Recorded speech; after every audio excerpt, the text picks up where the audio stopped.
Txirritze eta Sangoren lagunak atal berri hau zuen telefonoan eta aplikazioan eskuragarri eta errazago izateko, hemen duzue azalpena. Sartu aplikazioan. Zuekin partekatutako helbidea sartu Enter Flight koden.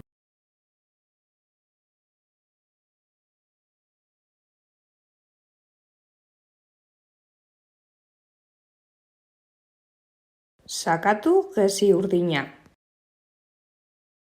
Eta Txirritze eta Sangoren atal berrian sartuko zarete. Ondoren, gordeta geldituko zaizue atal berri hau.